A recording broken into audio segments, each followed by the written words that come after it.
YouTube channel परीक्षा सहपाठी में आप सभी का हार्दिक स्वागत है। Good evening to all of you. मैं रितु। चलिए बच्चों, आज से हम जो अपनी प्रिपरेशन कर रहे हैं, नए तरीके से हम तैयारी कर रहे हैं अपनी सीटेट, जो आपका अगस्त में पेपर आपका हो गया, इसकी प्रिपरेशन हम करेंगे। चलिए, ये आपकी क्लास है CDP। जैसे कि आपको पता है, CDP child development and pedagogy आपका होता है, बाल विकास और शिक्षा शास्त्र। तो इसकी प्रिपरेशन हम करें। CDP आपकी आती है दोनों पेपर में, पेपर फर्स्ट में भी आपकी आएगी और पेपर सेकंड में भी आपकी आती है। दोनों पेपर में आपके आते हैं 30 मार्क्स की आपकी आते हैं, यानी 30 नंबर की CDP आपकी आती है, चाइल्ड डेवलपमेंट एंड पेडागोजी। तो ये CDP आपके लिए इम्पोर्टेंट है, क्योंकि पूरा एक जो पार्ट आपका आता है, ये टोटल जो पार्ट होता है, यानी ये 60 नंबर आपका कवर कराता है दोनों पेपर का मिला के। दोनों, अगर हम दोनों पेपर को देखें, पेपर फर्स्ट और पेपर सेकंड, यानी बोथ जो पेपर आपके होते हैं, दोनों पेपर 60 नंबर आपका कवर कराता है, अकेला जो पार्ट आपका है CDP। तो अब जो हम CDP की अपनी तैयारी करेंगे, चलिए आपको पता ही है 20 अगस्त में आपका पेपर होगा। ये भी पेपर कैसे होगा आपका, ऑफलाइन मोड में आपका पेपर होना है, ऑफलाइन मोड में, यानी OMR सीट पर आपका पेपर होगा। पेपर कैसे होगा, OMR सीट जैसे आपको पहले मिलती थी उसी तरह आपका पेपर होना है। पेन पेपर आपको मिलेगा, पेन पेपर वाला ये पेपर आपका है। कोविड से पहले जैसे आपका पेपर हो रहा था, सेम आपका पेपर इस तरह आपका हो गया। कोविड के टाइम पर आपका जो पेपर हो रहा था वो कैसा था, CBT बेस आपका पेपर था, कंप्यूटर बेस आपका पेपर हो रहा था। लेकिन अब जो आपका 20 अगस्त में ऑल ओवर इंडिया जो पेपर आपका होगा, एक ही दिन आपका पेपर होना है, वो भी ऑफलाइन मोड में, पेन पेपर वाला पेपर आपका होना है। तो जितने भी, सबसे पहले तो जितने भी आपके ओल्ड पेपर है, ओल्ड पेपर आप अपने निकालिए, ओल्ड पेपर की आप प्रिपरेशन कीजिए। जितने ज़्यादा आप ओल्ड पेपर निकाल लोगे, उसका बेनिफिट आपको एग्ज़ाम में ज़रूर मिलेगा। चलिए अब हम नेक्स्ट पेज पर चलते हैं अपने। ये आपकी क्लास फर्स्ट है, तो आज इसे हमने स्टार्ट किया है। तो ये आपकी क्लास कौन सी है, क्लास नंबर फर्स्ट है, पहली क्लास आपकी है। चलिए नेक्स्ट पेज पर चलते हैं अब। चलिए, ये हमारा क्या है, क्वेश्चन फर्स्ट। तो इंग्लिश क्वेश्चन फर्स्ट क्या है, इंग्लिश में आपको दिया गया है, इंग्लिश में अब आपकी तैयारी करवाई जा रही है। क्वेश्चन फर्स्ट है, which period marks the transition from childhood to adulthood. तो क्वेश्चन में पूछा गया है, जो बचपन से वयस्कता के परिवर्तन काल का जो समय कौन सा होता है, यानी जो बचपन से जो वयस्कता के जो परिवर्तन काल जो आपका समय है, टाइम है, वो टाइम आपसे पूछा गया है। तो बताइए वो टाइम कौन सा होता है, जो आपको एडल्टहुड यानी की तरफ आपका, यानी वो टाइम आपसे पूछा गया है जो चाइल्डहुड से लेके एडल्टहुड की तरफ आपका जाता है, वो समय आपसे पूछा गया कि कौन सा वो टाइम होता है, एज आपकी कौन सी होती है। Option A early childhood, option B middle childhood, option C pre operational period, option D adolescence. तो वो टाइम कौन सा होता है आपका, एडोलसेंस वो टाइम आपका होता है, यानी जो आपका समय होता है एडोलसेंस क्या होता है आपका, किशोर अवस्था। कौन सी अवस्था, ये आपकी जो अवस्था होती है किशोर अवस्था आपकी होती है, किशोर अवस्था आपकी होगी एडोलसेंस। और जो अर्ली चाइल्डहुड होता है, ये आपका होता है प्रारंभिक बाल अवस्था। कौन सा, प्रारंभिक बाल अवस्था, ये आपका होता है प्रारंभिक बाल्य अवस्था, बाल अवस्था आपकी होगी। और मिडिल चाइल्डहुड आपका होता है माध्यमिक बाल्य अवस्था। और परी ऑपरेशनल पीरियड आपका होता है पूर्व संक्रियात्मक अवस्था, पूर्व संक्रियात्मक अवस्था। कौन सी अवस्था, पूर्व संक्रियात्मक अवस्था आपकी होती है। और तो इसका राइट आंसर क्या है आपका, जो चाइल्डहुड से एडल्टहुड का जो समय होता है, जो परिवर्तन आपका आता है, ट्रांजिशन आपका होता है, वो कहाँ है, किशोर अवस्था यानी एडोलसेंस आपकी होती है, जो आपकी 11 से लेके 18 वर्ष में आपकी होती है। तो इस जो ये टाइम आपका है, एज आपकी होती है 11 से लेके 18 वर्ष के बीच ये आपकी होती है। इसमें क्या होता है, इस जो आपकी ये एज होती है यानी बिटवीन 11 to 18 ईयर्स, इसी में आप में फिजिकल चेंज होता है, संज्ञानात्मक, सामाजिक और जो संवेगात्मक परिवर्तन आपका होता है। इसमें समूह यानी ग्रुप की जो आपका समूह होता है उसकी विशेषता आपकी होती है। इसी में क्या, जो आपका स्टेनले होल था, स्टेनले, अगर हम होल के अनुसार चले, अकॉर्डिंग टू स्टैनले होल ले, तो उनके अनुसार जो एडोलसेंस आपकी है, किशोर अवस्था, ये कैसी अवस्था है, ये अवस्था आपकी होती है तनाव से भरी हुई। कैसी, तनाव होता है, इसमें दबाव आपका होता है, तनाव हो गया, दबाव हो गया, विरोध।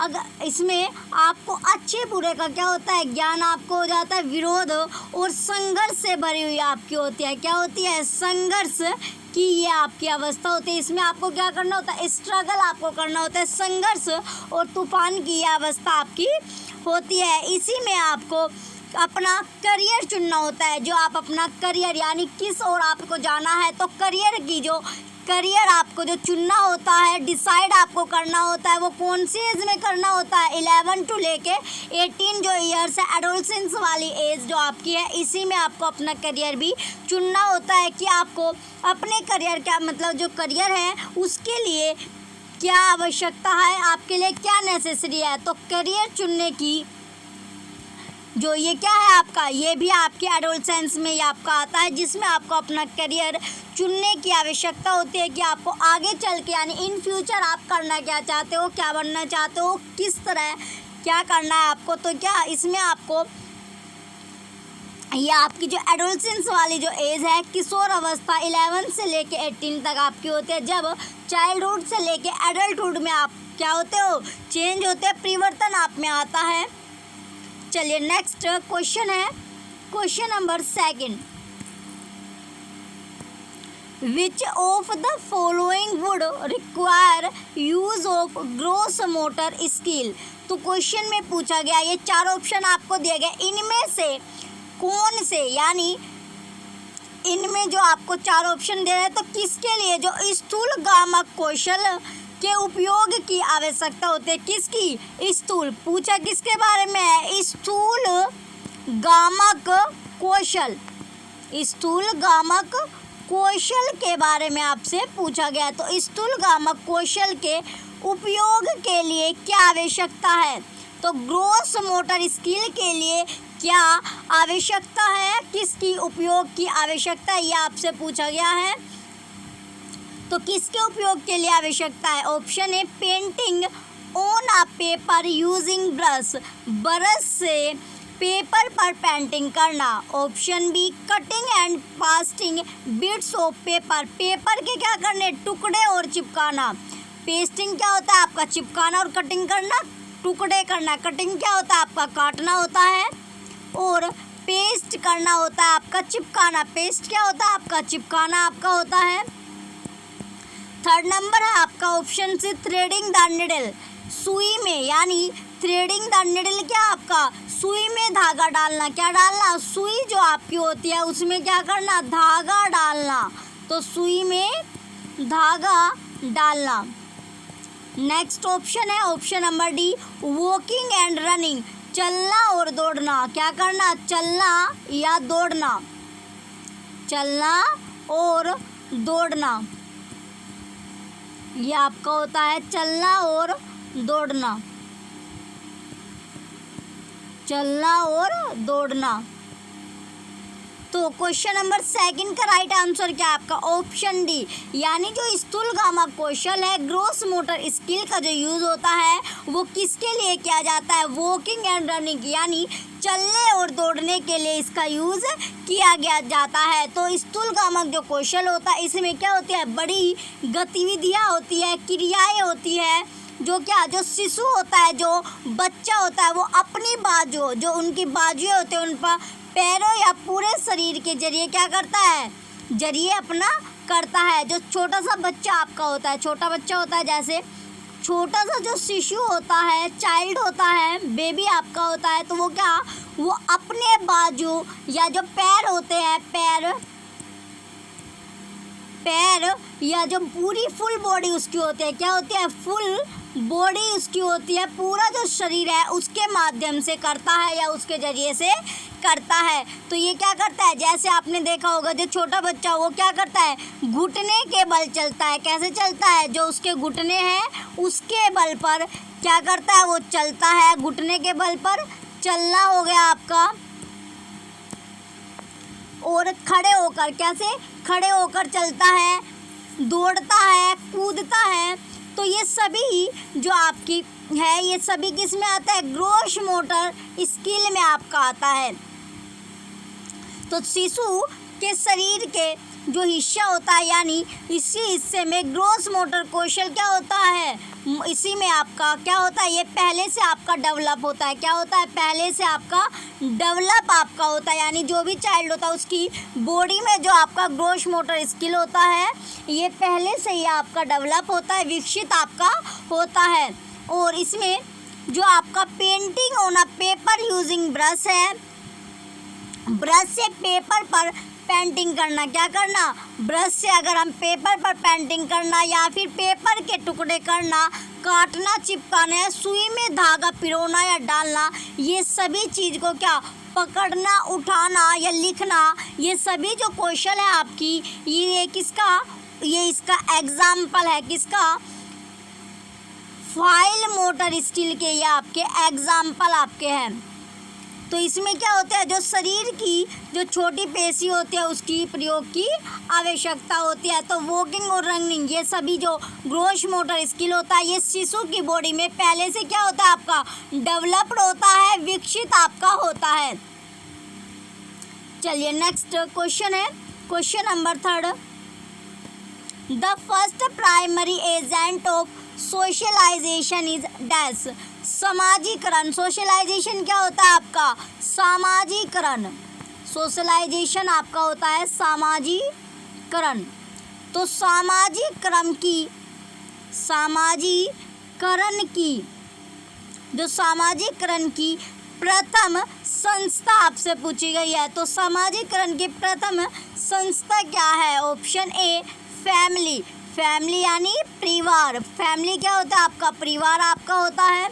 स्कूल आपका होता है। थर्ड सी आपका ऑप्शन सी फ्रेंड यानी दोस्त या मित्र। फोर्थ आपका है ऑप्शन डी मीडिया।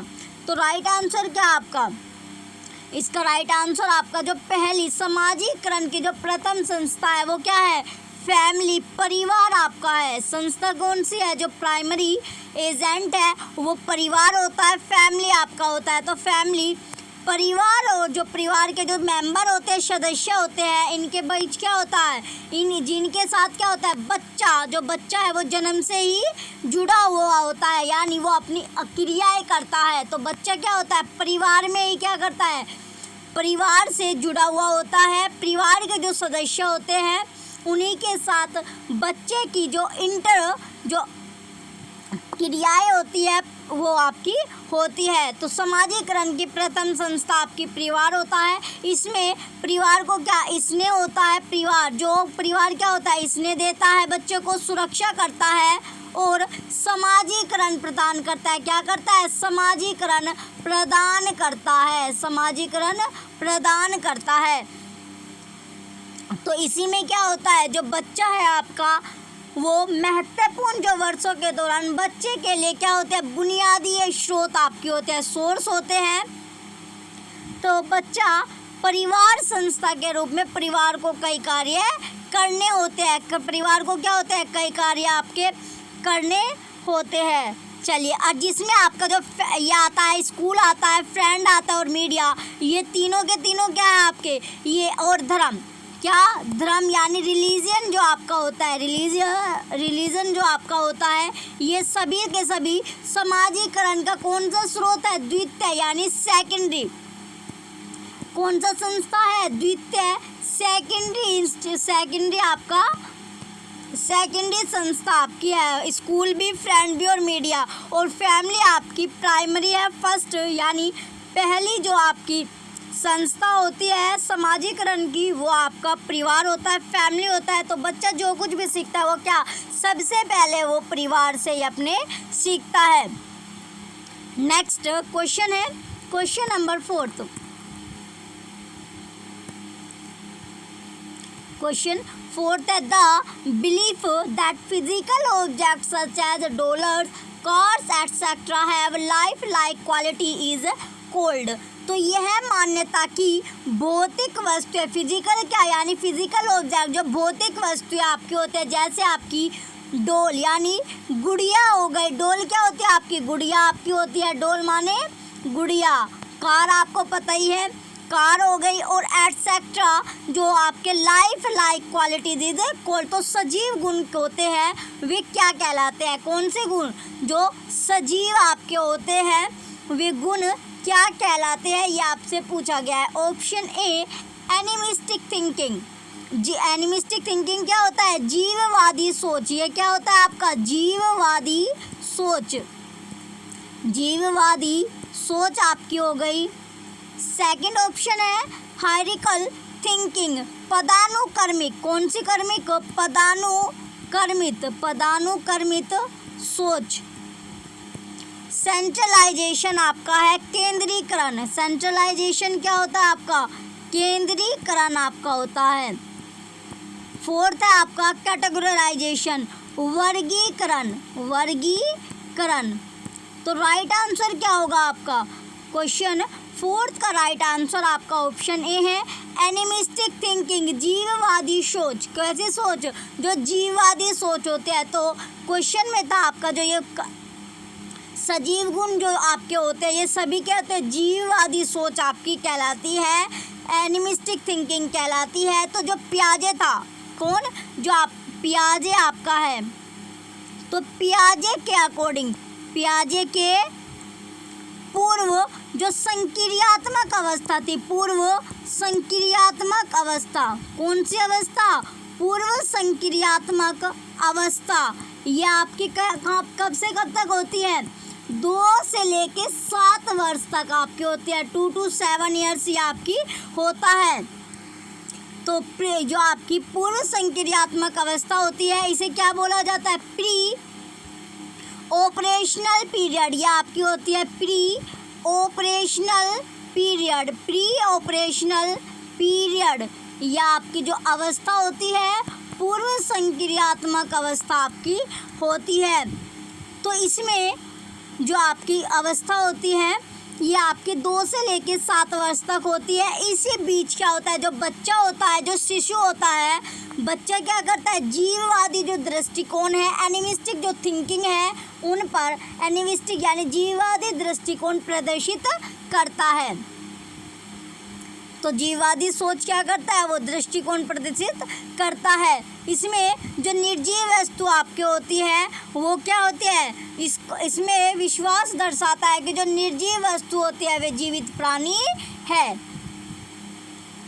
तो जैसे एग्जाम्पल के तौर पर आप ले लो, जो बच्चा है, बच्चा क्या करता है, जब बच्चा दौड़ते समय ज़मीन पर गिरकर क्या करता है, रोने लगता है। बच्चा होता है जब वो चलते चलते या गिर जाता है या क्या करता है, जब बच्चा दौड़ता है, 2 से 7 ईयर्स इसकी आपकी एज बताई गई है। तो इसमें जो चाइल्ड होता है वो दौड़ते दौड़ते अगर गिर जाता है तो वो क्या करता है, रोने लगता है। क्या करता है, रोना शुरू कर देता है, रोना शुरू कर देता है। तो रोते रोते क्या करता है, वो ज़मीन को डंडे से मारने या डांटने का क्या करता है, प्रयास करता है। जब आप बच्चा रोता है ज़मीन पर गिरते गिरते, जैसे वो दौड़ रहा है तो दौड़ते दौड़ते अगर बच्चा गिर गया तो वो रोना स्टार्ट करेगा। तो वो क्या, जब आप जो ज़मीन है, ज़मीन होती है उसे क्या, उससे या तो डंडे से डंडा मारते हो या फिर उसे डांटते हो तो बच्चा क्या होता है, शांत हो जाता है। तो बच्चा क्या समझता है, जो निर्जीव वस्तु है वे भी क्या है, जीवित प्राणी है।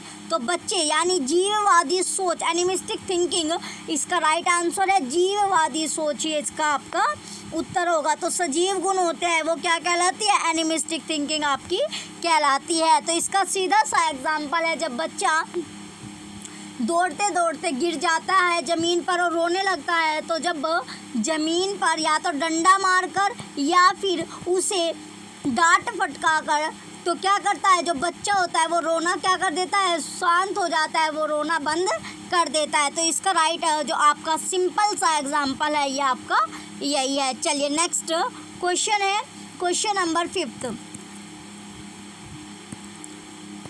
असर्शन है आपका स्थापना, यानी असर्शन आपको दी गई है। क्या है असर्शन में आपको दिया गया अभिकथन जो आपका होता है, 4-year-old Riya cannot take into consideration the height and width of the two beakers at the same time while pouring the same amount of water into tall and side beaker। तो जो 4 वर्षीय जो रिया है, 4 यानी 4 ईयर जो old रिया है, 4 वर्ष से जो रिया है वो लंबे और चौड़े 2 बर्तन में एक ही समय में क्या करते हैं, समान मात्रा में क्या करते हैं, वाटर जो आपका पानी होता है उसे डालते हैं। डालते समय जो बर्तन है, बीकर आपके हैं, उनकी जो हाइट है, विड्थ है यानी ऊंचाई और जो चौड़ाई है वो एक ही समय में ध्यान में नहीं रख पाती। रीज़न अब आपका है कारण, Riya is at pre operational stage. Pre operational stage कौन सी है, पूर्व संक्रियात्मक अवस्था ऑफ कोग्निटिव डेवलपमेंट एज पर जीन पियाजे। कोग्निटिव अवस्था जो आपकी डेवलपमेंट है ये कौन सा है, संज्ञानात्मक अवस्था, ये आपका होता है संज्ञानात्मक। कोग्निटिव कौन सी अवस्था है आपकी, संज्ञानात्मक विकास। और जो आपकी प्री ऑपरेशनल है स्टेज, ये आपकी होती है पूर्व संक्रियात्मक अवस्था। कौन सी अवस्था, पूर्व संक्रियात्मक चरण बोल लीजिए, अवस्था आप बोल लीजिए, बात एक ही आपकी स्टेज। चलिए इसमें क्वेश्चन में आपसे पूछा गया जो रीज़न दिया गया, तो जीन पियाजे के अनुसार या अकॉर्डिंग जो रिया है वो संज्ञानात्मक विकास के पूर्व संक्रियात्मक चरण में है। तो इसमें क्या आपका सही होगा, ये आपसे इसमें सही क्या आपका, यानी दोनों के दोनों आपके सही है। असर्शन भी और रीज़न भी दोनों आपके क्या दिए गए, सही आपके दिए गए, दोनों के दोनों आपके ट्रू है, सत्य आपके है। और जो आपका रीज़न है वो रीज़न क्या आपकी करेक्ट एक्सप्लेनेशन कर रहा है असर्शन की। चलिए नेक्स्ट अब आपका पेज है, नेक्स्ट आपके ऑप्शन दिए गए पेज पर। Option A both A and R are true, R is the correct explanation of A. Option तो इसमें दिया गया आपका ए और आर दोनों सत्य है, सही है, और ए की सही व्याख्या करता है। Option B both A and R are true but R is not the correct explanation of A. A और आर दोनों सत्य है लेकिन जो आर है वो ए की सही एक्सप्लेनेशन या व्याख्या नहीं कर रहा है। Option C A is true but R is false, A सत्य है लेकिन आर गलत है। Option D both A and R are false, A और आर दोनों क्या आपके गलत है। तो इसमें जो क्वेश्चन में बताया गया था आपका, तो जीन पियाजे के अकॉर्डिंग आपको पता ही चल गया कि इसमें असर्शन और रीज़न दोनों आपके सही है और इसकी जो व्याख्या है वो भी सही आपकी की गई है। तो पूर्व संक्रियात्मक जो चरण आपका है, प्री ऑपरेशनल जो स्टेज है, इसमें जीन पियाजे के अकॉर्डिंग या उसके द्वारा जो प्रस्तुत क्या होता है, जो संस्करण के प्रत्यय में जो बच्चे हैं क्या समझते हैं, कुछ भौतिक गुण उसमें क्या होता है, गुणधर्म वही रहते हैं। चलिए इसमें जो पूर्व संक्रियात्मक अवस्था की अभी आपकी क्या होती है, आपकी प्रतीकात्मक विचार केंद्रीकरण और अहंग केंद्रीय विचार तथा जीववाद आपका होता है। इसकी ये विशेषता होती है प्री ऑपरेशनल स्टेज की। नेक्स्ट क्वेश्चन है क्वेश्चन नंबर 6। क्वेश्चन 6 है आपका, giving cues and offering support to children as and when required is an example of। Question में पूछा गया आपका जो संकेत आपका है तो संकेतों व अन्य तरीकों द्वारा, अन्य जो तरीके आपको दिए गए हैं उनके द्वारा जो बच्चे हैं, बच्चों को क्या है, जो चिल्ड्रन है, बच्चों को ज़रूरत यानी रिक्वायर्ड, बच्चों को ज़रूरत पड़ने पर मदद करना किसका उदाहरण है। जो बच्चे हैं उनको ज़रूरत यानी जब उन्हें सपोर्ट की ज़रूरत है तो ज़रूरत करने पर जो हेल्प की जाती है, मदद की जाती है, वो किसका एग्जाम्पल है, किसका उदाहरण है, ये आपसे पूछा गया है। ऑप्शन ए स्कार्फ फोल्डिंग, स्कार्फ फोल्डिंग क्या आपका पार्ट आपका होता है। ऑप्शन बी रीइंफोर्समेंट, तो ये आपका होता है पुनर्बलन। नेक्स्ट ऑप्शन है ऑप्शन सी कंडीशनिंग, अनुबंधन, यह आपका होता है अनुबंधन। ऑप्शन डी कोग्निटिव कन्फ्लिक्ट, संज्ञानात्मक द्वंद्व, यह आपका हो गया द्वंद्व। तो राइट आंसर क्या आपका, तो किसका उदाहरण होता है, ये उदाहरण आपका स्कार्फ फोल्डिंग का यानी पार्ट का आपका एग्जाम्पल होता है, उदाहरण आपका होता है। तो जो वाइगोत्स्की आपके हैं, वाइगोत्स्की, उनके अकॉर्डिंग जो बालक होता है उसमें क्या होता है, थोड़ा अगर उसे सहयोग मिल जाए तो वो क्या करता है, दूसरे के स्तर को प्राप्त करते हुए सीख जाता है, क्या करता है, वो सीख जाता है। तो जो बच्चा होता है उसे क्या होता है, थोड़ी सी हेल्प की ज़रूरत होती है, अगर उसे थोड़ा सा भी क्या मिलती है, हेल्प उसे आप मिलती है, सहयोग उसे मिला जाता है, तो वो क्या करता है, वो दूसरे का जो स्टेज, दूसरे के स्तर को प्राप्त करते हुए क्या करता है, वो सीख जाता है। तो उसे गलत और सही का क्या होता है, अगर उसे बताया जाए तो वो क्या सीख जाता है। तो सीखते हुए क्या करता है, वो स्तर को प्राप्त करते करते क्या करता है, उसे सीख जाता है। तो क्या होता है, जो बाहरी व्यक्ति के सारे बच्चे द्वारा क्या होता है, सीखना ही क्या होता है आपका स्कार्फ फोल्डिंग, यानी सीखना ही आपका क्या होता है, स्कार्फ फोल्डिंग आपका है। तो क्या करना, सीखना, जो सीखना है यही आपका स्कार्फ फोल्डिंग है, पार्ट आपका होता है। तो इसमें क्या बच्चे को जो होती है हेल्प की सदा क्या होती है, आवश्यकता होती है। जो स्कार्फ फोल्डिंग यानी सीखने में क्या, जब जो बच्चा होता है उसे क्या होती है, सदैव यानी ऑलवेज जो होती है हेल्प की ज़रूरत नहीं होती, नेसेसरी नहीं है, लेकिन कभी कभी यानी शुरुआती जो स्टार्टिंग का जो टाइम है उसमें क्या होता है, उसे स्टार्टिंग में बच्चे को हेल्प की ज़रूरत होती है, सपोर्ट की ज़रूरत आपको होती है, तो उसे क्या कहा जाता है, स्कार्फ फोल्डिंग आपका कहा जाता है। यानी शुरुआत में जो बालक होता है उसे आवश्यकता होती है सहयोग की, सपोर्ट की आवश्यकता उसे होती है। तो जो वाइगोत्स्की है उन्हीं के जो उनका अधिगम है, लर्निंग उनका है, उसी के दौरान जो छात्र होता है वो 3 बुनियादी ज़रूरतों का प्रस्ताव रखता है। तो कौन कौन सा, सबसे पहले आपका स्कार्फ फोल्डिंग होता है यानी पार्ट आपका होता है, सेकंड नंबर पर आपका होता है, दूसरा क्या होता है आपका, दूसरा है आपका जेड आपका होता है, थर्ड आपका है MKO, ये 3 आपके होते हैं। तो MKO, तो ये तीनों आपके होते हैं किसके अकॉर्डिंग, वाइगोत्स्की के अकॉर्डिंग। नेक्स्ट क्वेश्चन है question number 7, the application of Vygotsky theory to children's education proposes. तो क्वेश्चन में पूछा गया जो बच्चे हैं, बच्चों की शिक्षा के लिए, जो बच्चे हैं बच्चों की जो एजुकेशन पर्पज़ है, शिक्षा है, और शिक्षा के लिए जो वाइगोत्स्की के सिद्धांत है, थ्योरी है वाइगोत्स्की, उसका जो आपका अनुप्रयोग है वो प्रस्तावित करता है। तो अनुप्रयोग क्या प्रस्तुत आपका करता है, प्रस्तावित या फिर प्रस्तुत करता है। ऑप्शन ए कोलैबोरेटिव लर्निंग, यह आपका होता है सहयोगात्मक अधिगम। कौन सा अधिगम, सहयोगात्मक अधिगम आपका होता है, सहयोगात्मक अधिगम। ऑप्शन ए सहयोगात्मक अधिगम। ऑप्शन बी ऑपरेंट लर्निंग, क्रिया प्रसूत अधिगम। कौन सा, क्रिया प्रसूत अधिगम। नेक्स्ट अब आपका है third, option C rote learning, रटंत, क्या करना, रटंत अधिगम, यह आपका होता है रटंत अधिगम। ऑप्शन डी पैसिव लर्निंग, निष्क्रिय अधिगम। कौन सा अधिगम, निष्क्रिय, तो निष्क्रिय अधिगम। तो जो क्वेश्चन था इसका राइट आंसर क्या है आपका? ऑप्शन है कोलैबोरेटिव लर्निंग, सहयोगात्मक अधिगम। कौन सा अधिगम? सहयोगात्मक अधिगम। तो वाइगोत्स्की जो थ्योरी है उनके अकॉर्डिंग जो बच्चों की शिक्षा के लिए क्या होता है आपका? सबसे ज़्यादा सहयोगात्मक अधिगम आपका प्रस्तावित करता है, कोलैबोरेटिव लर्निंग इसका राइट आंसर होगा। तो एजुकेशन जो पर्पसेस है आपका वो कोलैबोरेटिव लर्निंग, इसका राइट आंसर होगा सहयोगात्मक अधिगम, इसका राइट आंसर है। तो इसके जो सिद्धांत है, थ्योरी आपकी है वाइगोत्स्की, इसमें क्या होता है?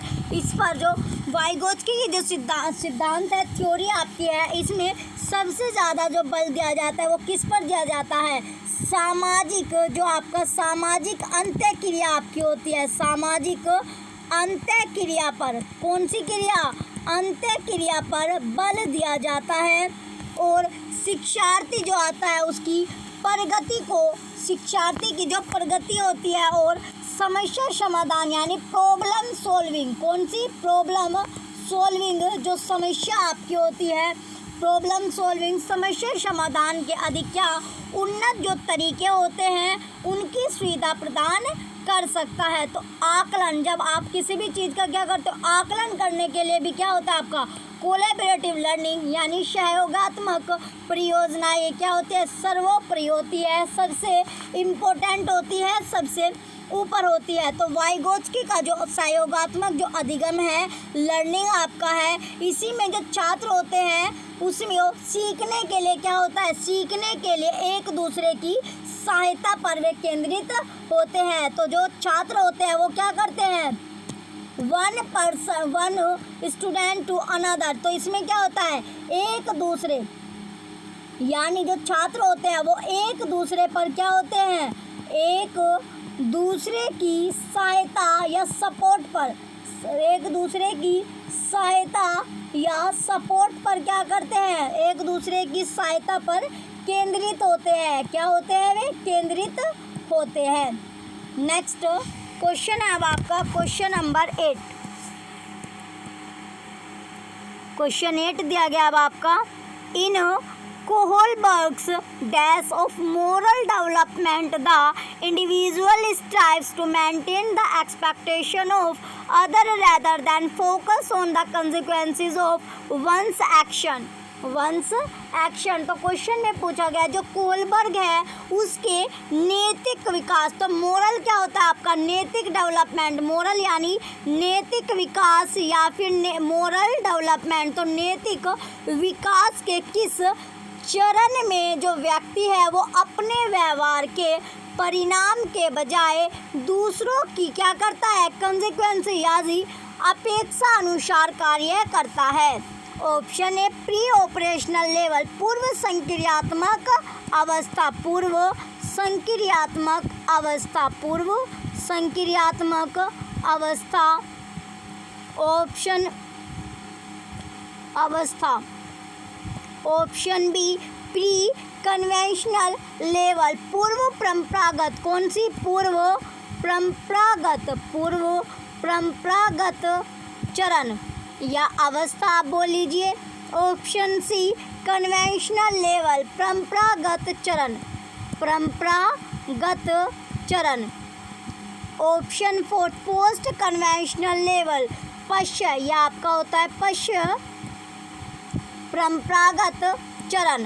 तो राइट आंसर क्या आपका? क्वेश्चन 8 का राइट आंसर आपका कन्वेंशनल लेवल है, परंपरागत चरण इसका राइट आंसर होगा। जो कोलबर्ग है उसका जो मोरल डेवलपमेंट आपका होता है वो किस में होता है? ये कन्वेंशनल जो लेवल है परंपरागत चरण के अकॉर्डिंग आपका होता है। तो इसमें क्या होता है? परंपरागत चरण में क्या होता है आपका?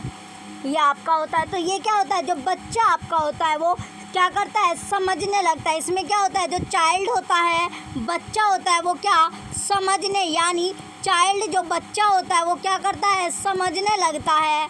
उसमें थिंकिंग क्या होता है? डेवलप्ड हो जाती है, वो समझना स्टार्ट कर देता है। जो उसके माता पिता होते हैं, शिक्षक होते हैं या फिर जो एटसेट्रा उनके द्वारा वो क्या, उनसे क्या अपेक्षा की जाती है।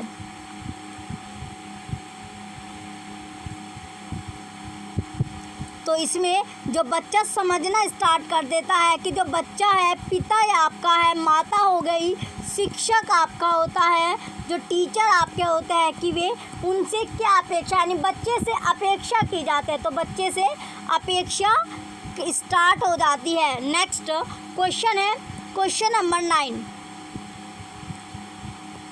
ए प्रोग्रेसिव क्लासरूम इज, तो प्रोग्रेसिव क्लासरूम यानी प्रोग्रेसिव आपका होता है प्रगतिशील कक्षा। कौन सी कक्षा? प्रगतिशील।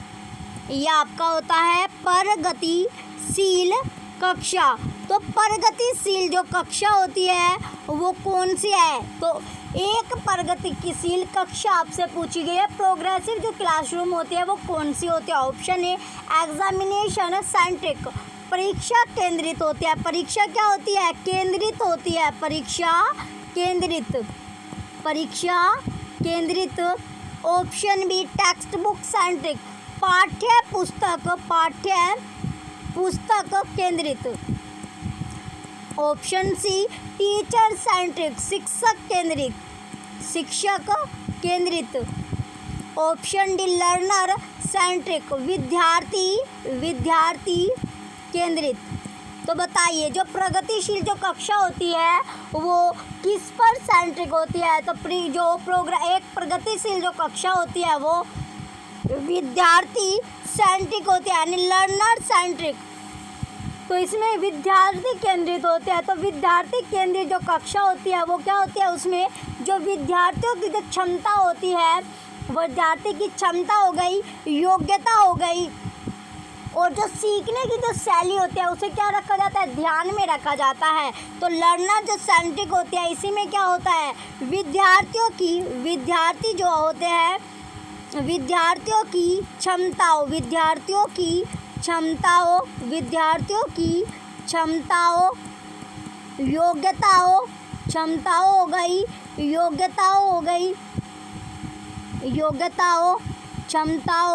योग्यताओं और सीखने की जो शैलियाँ है, सीखने की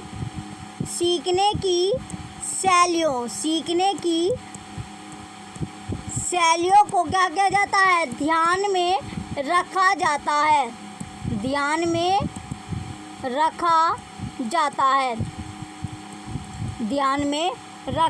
है। तो इसमें क्या होता है? जो शिक्षक होते हैं आपके वो छात्र को अपनी गति से क्या करते हैं? अधिगम जो लर्निंग है उसके लिए उचित जो वातावरण होता है वो और सामग्री प्रदान करने के लिए सहायक रूप में क्या करते हैं? हेल्प करते हैं, सुविधा प्रदान करते हैं, सुविधा उन्हें देते हैं, जिससे वे क्या उनकी हेल्प करते हैं। जो शिक्षक होते हैं वो छात्र को कि वो जिस भी गति में, यानी गति से जो उसका अधिगम है उसके लिए उसे उचित वातावरण देते हैं, मटेरियल उसे प्रदान किया जाता है, और जो सहायक होता है यानी जो सपोर्ट होता है वो उसे दिया जाता है।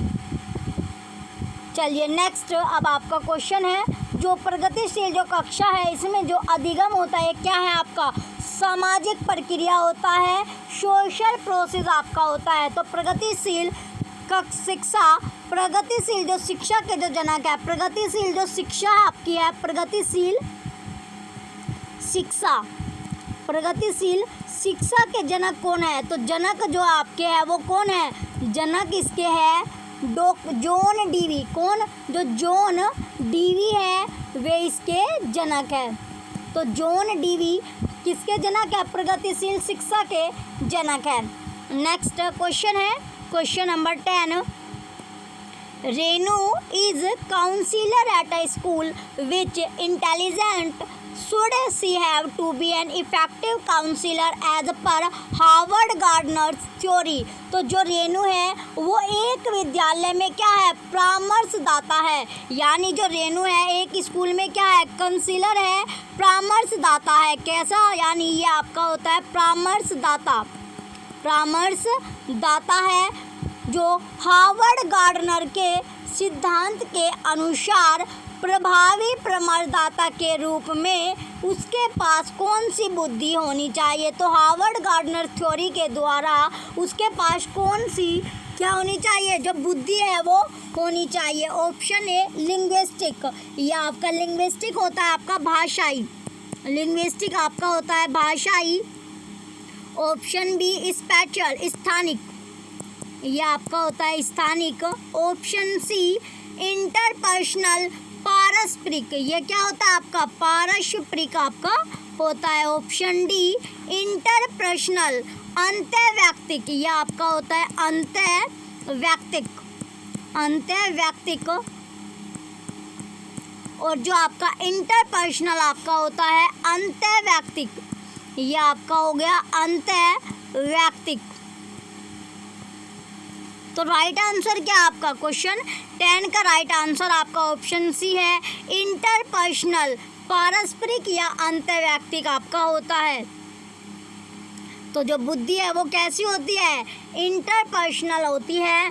अंतर्वैयक्तिक बुद्धि क्या होती है, जो इंटरपर्सनल जो होती है ये आपकी होती है स्वयं को समझाने यानी खुद को ही समझने और किसी के जो ओपिनियन होते हैं, विचार होते हैं या उसके जो मनोभाव होते हैं, भावनाएं जो इमोशन होती है और उसका जो उद्देश्य होता है यानी ऑब्जेक्टिव होता है और जो उसकी इच्छाएं होती है उन्हीं के और क्या करते हैं ये उनके व्यवहार जो आपको उसका व्यवहार होता है उसको प्रभावित करते हैं और उसे जानने की क्षमता है, तो उसकी जानने की विशेष क्षमता होती है। तो इंटरपर्सनल में क्या होता है, इंटर जो पर्सनल है पारस्परिक या अंतर्वैयक्तिक, ये स्वयं से रिलेट आपका करता है यानी ओन खुद से ही क्या करता है आपका स्वयं से ये आपका संबंधित होती है। उसकी जो क्षमताएं होती है स्वयं को समझने की या उसके जो ओपिनियन होते हैं, ओपिनियन जो उसके विचार होते हैं, इमोशन होते हैं, उन्हीं को क्या करते हैं प्रभावित करते हैं और उनके विशेष क्षमता और उन्हीं को जानने की विशेष क्षमता आपकी होती है। नेक्स्ट क्वेश्चन है question number 11। According to NEP 2020, which language should a teacher use for interacting with primary school children during the teaching learning process? Question जो आपका 11 है इसमें पूछा गया आपका कि जो राष्ट्रीय शिक्षा जो नीति है, राष्ट्रीय शिक्षा नीति 2020 जो आपकी है, इसके अकॉर्डिंग आपसे इसके अनुसार जो शिक्षक होता है एक उसे शिक्षण अधिगम, शिक्षक क्या शिक्षण जो शिक्षक होता है तो शिक्षण अधिगम, तो आपको बताना है NEP 2020 के अनुसार एक शिक्षक को शिक्षक अधिगम प्रक्रिया जो टीचिंग लर्निंग आपका है शिक्षण अधिगम प्रक्रिया के दौरान प्राइमरी जो स्कूल है उसके बच्चों से संप्रेषण के लिए क्या कर यानी जो इंटरैक्टिंग यानी संप्रेषण के लिए कौन सी भाषा या लैंग्वेज का यूज़ करना चाहिए। तो कौन सी लैंग्वेज का यूज करना चाहिए ये आपसे पूछा गया है। ऑप्शन है ओनली द रीजनल लैंग्वेज, केवल क्षेत्रीय भाषा का, रीजनल कौन सी लैंग्वेज होती है क्षेत्रीय भाषा आपकी होती है। कैसी भाषा क्षेत्रीय, जो हर क्षेत्र की अलग अलग आपकी होती है। Option B only Hindi language, केवल हिंदी भाषा का। Option C only English language, केवल अंग्रेजी भाषा का। Option D mother tongue of the children, बच्चे की जो मातृभाषा है उसका, तो बच्चों की मातृभाषा का। तो राइट आंसर क्या आपका option D mother tongue of the children, यानी जो बच्चों की जो मातृभाषा है उसी का यूज़ करना चाहिए। तो प्राइमरी स्कूल में जो संप्रेषण यानी इंटरैक्टिंग के लिए क्या किया जाता है बच्चों की मातृभाषा का प्रयोग करना चाहिए, जिससे क्या होता है जो बच्चा होता है उसे पूरी तरह से बात समझ में आए और उसका अर्थ भी वो निकाल सके। यानी अगर आपसे उससे अगर आप मदर टंग का यूज़ करते हो बच्चे से कुछ भी प्राइमरी स्कूल की बात करें तो प्राइमरी स्कूल में अगर हम मदर टंग यानी जिस भाषा में बच्चा बोलता है उसी भाषा का यूज़ करके उससे कुछ पूछेंगे तो वो उसका इजीली आंसर दे पाएगा और उसका जो निष्कर्ष है या अर्थ उसका होता है वो भी वो निकाल सकता है। तो NEP जो आपका है राष्ट्रीय नीति जो शिक्षा है 2020 उसमें 5वीं कक्षा तक कितने यानी 1 to 5th यानी 5वीं कक्षा तक क्या किया जाता है शिक्षा जो होती है वो मातृभाषा या क्षेत्रीय या स्थानीय भाषा में पढ़ाई के माध्यम का प्रयोग करना चाहिए और इससे आगे की जो कक्षा होती है उसके लिए आगे की कक्षाओं के लिए बढ़ाया जा सकता है। तो 1 to 5 NEP 2020 क्या 1 to 5 आपकी बोलती है कि उसे जो मदर टंग है मातृभाषा उसमें या फिर जो क्षेत्रीय है जो भाषा होती है उसमें पढ़ाया जाना चाहिए। तो इसका राइट आंसर क्या आपका mother tongue of the children. अगर हम जो बच्चे की जो लैंग्वेज होते हैं यानी मातृभाषा जो मातृभाषा है बच्चों की उसी में उन्हें पढ़ाया जाए तो वो ज़्यादा अच्छा कर सकते हैं, ज़्यादा सीख सकते हैं और बात जो उससे पूछी जाती है या समझाई जाती है कुछ भी उसे वो इजीली उसे समझ सकता है। नेक्स्ट क्वेश्चन है क्वेश्चन नंबर 12। क्वेश्चन 12 है 5-year-old Vaishali told her mother I want a football like Amit. Responding to Vaishali, her mother say, only boys play with football. I will bring a small cute doll for you. The mother's response illustrate. Question में आपसे पूछा गया है जो 5 साल की जो वैशाली है 5 साल की वैशाली ने क्या कहा अपनी यानी टोल्ड हर मदर अपनी माँ से कहा अपनी माँ से क्या कहा अपनी माँ से कहा माँ मुझे अमित की तरह क्या करना है फुटबॉल चाहिए। तो अमित जो फुटबॉल ले रहा है अमित की तरह ही मुझे भी क्या चाहिए फुटबॉल चाहिए उसने अपनी माँ से बोला वैशाली ने। तो वैशाली को जवाब क्या देते हुए उसकी माँ ने कहा तो वैशाली को जब उसकी माँ ने जवाब दिया तो उसकी माँ बोली फुटबॉल से तो केवल लड़के खेलते हैं। तो क्या यानी only boy play with football. तो फुटबॉल से केवल क्या लड़के खेलते हैं। I will bring a small cute doll for you. तो मैं तुम्हारे लिए क्या लेके लाऊंगी मैं तुम्हारे लिए एक डॉल लेके आऊँगी एक छोटी सी जो प्यारी सी गुड़िया लेकर आऊँगी। तो माँ का जो जवाब है वो क्या दिखाता है तो माँ का जो जवाब है रेस्पॉन्स जो है वो किस चीज़ को दर्शाता है क्या दिखाता है यानी क्या दिखाने का प्रयास करता है। मदर का जो रेस्पॉन्स था वैशाली के लिए कि जो फुटबॉल है वो केवल अमित फुटबॉल से केवल लड़के खेलते हैं मैं तुम्हारे लिए प्यारी सी एक गुड़िया लेकर आऊँगी या डॉल लेकर आऊँगी। Option A gender role flexibility. तो ये आपको दिख रहा है सीधा सीधा क्या कर रहा है ये लिंग रूढ़िबद्धता को यानी जेंडर को क्या कर रहा है प्रदर्शित कर रहा है। तो जेंडर रोल फ्लेक्सिबिलिटी जेंडर भूमिका में लचीलापन। तो फ्लेक्सिबिलिटी क्या होती है आपकी लचीलापन। जो जेंडर है उसमें क्या कर रहा है जेंडर भूमिका में जो रोल है जेंडर भूमिका में लचीलापन। ऑप्शन बी जेंडर इक्विटी लिंग समता जेंडर इक्विटी यानी लिंग समता।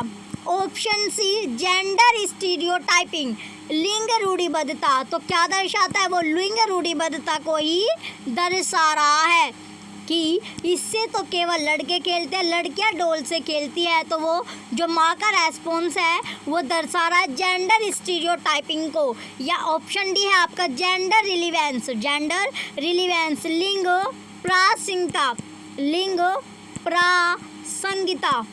प्रासंगिकता। तो ये दर्शा क्या रहा है जेंडर की लिंग की रूढ़िबद्धता को शो कर रहा है दर्शा रहा। तो क्वेश्चन नंबर 12 का राइट आंसर आपका ऑप्शन सी है।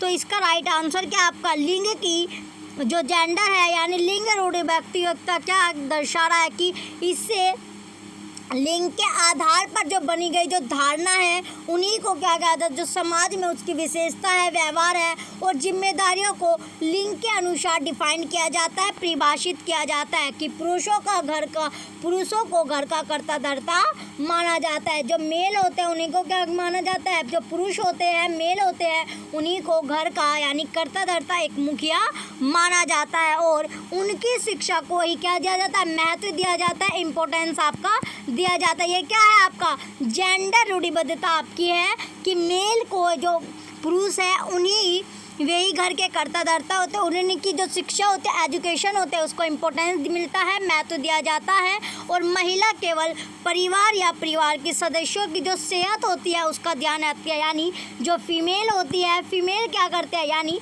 फीमेल का कार्य क्या है घर का कामकाज करना और जो घर में जो मेंबर है फैमिली मेंबर है उनकी देख रेख करने का जो जिम्मा है जिम्मेदारी है वो किसकी है फीमेल की है एक औरत की होती है। तो ये क्या एक रूढ़िबद्धता है ये जो पुराने टाइम से यानी ओल्ड टाइम से आपकी चलते हुए आ रही है। तो जो जेंडर ये क्या करता है, जेंडर की जो रूढ़िबद्धता है उसको डिफाइन करता है, शो आपका करता है, प्रदर्शित आपका करता है। तो जेंडर के आधार पर जेंडर के बेसिस पर क्या होता है, लड़कों और लड़कियों में भेदभाव किया जाता है। इसका जो यही क्या होता है आपका जेंडर स्टीरियोटाइपिंग आपका है कि जो मदर का जो रेस्पॉन्स था वो उस क्या प्रदर्शित करता है, क्या शो करता है, वो करता है जेंडर स्टीरियोटाइपिंग यानी लिंग की रूढ़िबद्धता को प्रदर्शित करता है। चलिए नेक्स्ट क्वेश्चन है, क्वेश्चन नंबर 13। क्वेश्चन 13 दिया गया अब आपका, labelling of children and placing them in categories. बच्चों, क्वेश्चन में आपसे पूछा गया जो चिल्ड्रन है, बच्चों का जो नामीकरण है वह उन्हें वर्गों में बांटना, क्या करना, जो लेबलिंग क्या होता है, लेबलिंग को बोला जाता है नामीकरण, क्या करना, लेबलिंग करण यानी नामीकरण, बच्चों का नामीकरण, और जो प्लेसिंग दैम इन कैटेगरीज यानी उन्हें वर्गों में बांटना, किस में बांटना, वर्गों में बांटना। Option A, enhancing and facilitate meaningful learning, अर्थपूर्ण जो आपका सीखने का जो बढ़ावा है देगा या फिर जो आपका सुसाधित करेगा। Option B, creates a sense of helplessness and inferiority amongst a group of children, बच्चों का जो समूह है उसमें हीनता, कैसे यानी हीनता और सीखने की जो लाचारी है उसको जन्म देगा। हेल्पलेसनेस क्या है आपका, लाचारी, ये आपका होता है हीनता, और जो इनफेरिटी आपका होता है तो क्या करता है वो सीखने की जो लाचारी है उसको जन्म देगा। Option C is a positive strategy to manage the learning needs of all children, सभी बच्चों के अधिगम की ज़रूरतों को पूरा करने के लिए एक सकारात्मक रणनीति है। Option D does not have any impact on the self esteem and performance of children, बच्चों के आत्मसम्मान और प्रदर्शन पर कोई प्रभाव नहीं डालेगा। तो राइट आंसर क्या आपका, ऑप्शन बी आपका राइट है, यानी creates a sense of helplessness and inferiority amongst a group of children. तो क्वेश्चन 13 का ऑप्शन बी क्या है आपका राइट आंसर आपका है। तो इसमें क्या होता है, एक दूसरे के प्रति क्या होती है, हीन भावना आपकी उत्पन्न होगी। इसमें क्या होती है, यानी एक दूसरे के लिए हीन भावना पैदा होती है, उत्पन्न आपकी होती है। तो हीन भावना, कैसी भावना, हीन भावना उत्पन्न हो जाती है जो नैतिक जो आपका डेवलपमेंट है उसके लिए उपयुक्त नहीं है। तो मोरल डेवलपमेंट के लिए आपकी मोरल जो डेवलपमेंट होता है उसके लिए नेसेसरी नहीं है, उपयुक्त आपकी नहीं होती है। तो इसमें क्या होता है, जो सीखने को बढ़ावा देना, सीखने को बढ़ावा देना व सुशोभित करना तथा सभी बच्चों के अधिगम को ये क्या उनमें रुचि जागृत करता है। तो इसका राइट आंसर आपका ऑप्शन बी है। नेक्स्ट क्वेश्चन है क्वेश्चन नंबर 14। क्वेश्चन 14 दिया गया अब आपका, continuous and compressive evaluation means. Question में पूछा गया आपका सतत, कंटिन्यूअस यानी सतत व समग्र जो मूल्यांकन के क्या मायने हैं। तो इसमें पूछा गया है कि जो सतत और जो समग्र मूल्यांकन है, इवैल्यूएशन क्या होता है आपका मूल्यांकन, यानी सतत और समग्र मूल्यांकन के मायने आपसे पूछा गया है। तो क्या मायने होते हैं, option A comparing the student with each other, यानी एक दूसरे में जो छात्र होते हैं उनमें एक दूसरे में क्या करना, कंपैरिजन करना, तुलना करना। Option B assessment covering all aspect of school activities related to child's overall development, बच्चों के व्यापक विकास से जुड़ी सभी स्कूली गतिविधियों के आकलन के सभी पहलुओं को शामिल करना। Option C evaluation of child performance on the basis of scholastic activities only, तो जो केवल जो शैक्षिक आपका जो केवल शैक्षिक जो गतिविधियां हैं, कौन सी गतिविधियां, जो शैक्षिक गतिविधियों के आधार पर क्या होता है, जो बच्चों होता है उसके प्रदर्शन का मूल्यांकन या फिर इवैल्यूएशन आपका निकाला जाता है। Option D evaluation of the children at the end of the year to determine promotion to the next class, साल के अंत में क्या होता है, यानी जब ईयर का जो आपका साल का जो आखिरी टाइम चलता है तो साल के अंत में जो बच्चे होते हैं, चिल्ड्रन होते हैं, उनका इवैल्यूएशन या मूल्यांकन करना उनकी अगली कक्षा में जो उनका प्रमोशन होता है, पदोन्नति का निर्णय लेने के लिए इवैल्यूएशन निकाला जाता है, मूल्यांकन निकाला जाता है। तो इसका राइट आंसर क्या है आपका? सतत और समग्र मूल्यांकन के जो मायने हैं वो आपके assessment covering all aspect of school activities related to child's overall development. तो इसमें जो व्यापक विकास है, तो बच्चे के व्यापक विकास से जुड़ी सभी जितने भी आपकी स्कूल की एक्टिविटी होती है, गतिविधियां होती है, उसका जो आकलन होता है, क्या जो आकलन होता है, आकलन के लिए सभी जो पहलुओं को शामिल किया जाता है, जितने भी पहलू होते हैं उनको शामिल किया जाता है। तो सतत का सावधानिक अर्थ क्या होता है? लगातार। और सतत का जो सतत वर्ड आपका यूज़ किया गया है, सतत का यह आपका होता है कंटिन्यूअस, यानी कंटिन्यूअस आपका होता है लगातार। कंटिन्यूअस सतत आपका क्या होता है? लगातार यानी कंटिन्यूअस। और जो समग्र कंप्रेहेंसिव यह आपका होता है समग्र।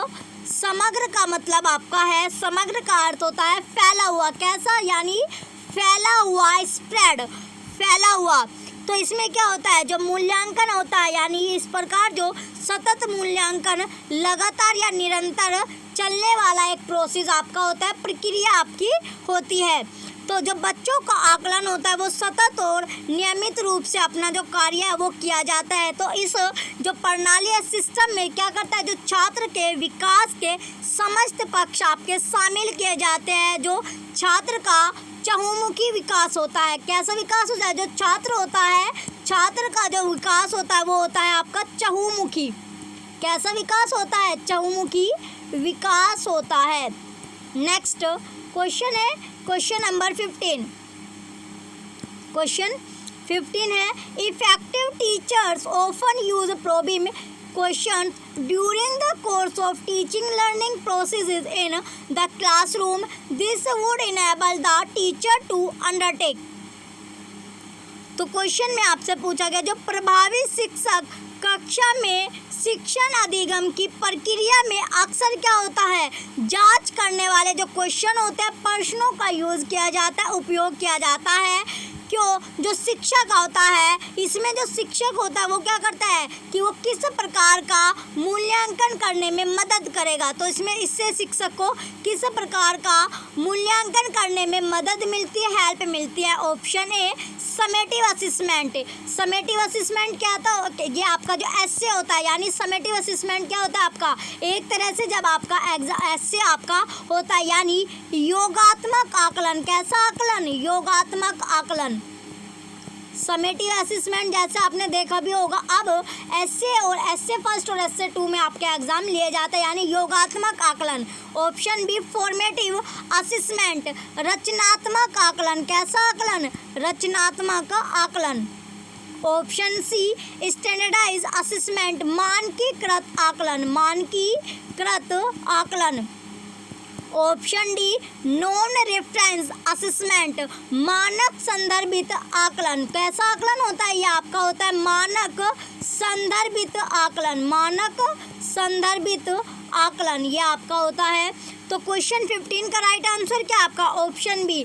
ये जो आपको हेल्प करता है फॉर्मेटिव असेसमेंट में, यानी रचनात्मक आकलन में आपकी हेल्प करता है। कैसे आकलन में? रचनात्मक जो आपका मूल्यांकन होता है, इवैल्यूएशन करने में मदद करता है। तो फॉर्मेटिव असेसमेंट में क्या होता है? जो शैक्षिक कार्यक्रम होते हैं, प्रोग्राम होते हैं, वो जो योजना की गुणवत्ता और उसकी उपयोगिता का आकलन करता है, आकलन किया जाता है। तो इसमें क्या होता है? योगात्मक मूल्यांकन सत्र या इकाई के अंत में करके क्या किया जाता है? रिपोर्ट देता है। क्या करता है? रिपोर्ट देता है। क्या बच्चों? रिपोर्ट दिया जाता है। यानी फॉर्मेटिव यानी रचनात्मक आकलन इसमें मदद करता है। तो ये सबसे ज़्यादा क्या होता है? उपयोगी होता है। इस फॉर्मेटिव असेसमेंट को सबसे ज़्यादा यूज़ किया जाता है, उपयोग किया जाता है, उपयोग किया जाता है। इसे क्या किया जाए? सबसे ज़्यादा उपयोग में लिया जाता है। और ये आपका प्रभावशील भी आपका होता है, प्रभावशाली बनाया जा सकता है। तो कैसा बनाया जाता है? प्रभावशाली बनाया जाता है। तो क्वेश्चन नंबर 15 का राइट आंसर क्या है आपका? ऑप्शन नंबर बी है, फॉर्मेटिव असेसमेंट इसका राइट आंसर होगा, जो कि आपका जो आपका एंड में क्या देता है, एक रिपोर्ट आपको देता है। तो क्वेश्चन 15 का राइट आंसर आपका ऑप्शन नंबर बी है, फॉर्मेटिव असेसमेंट।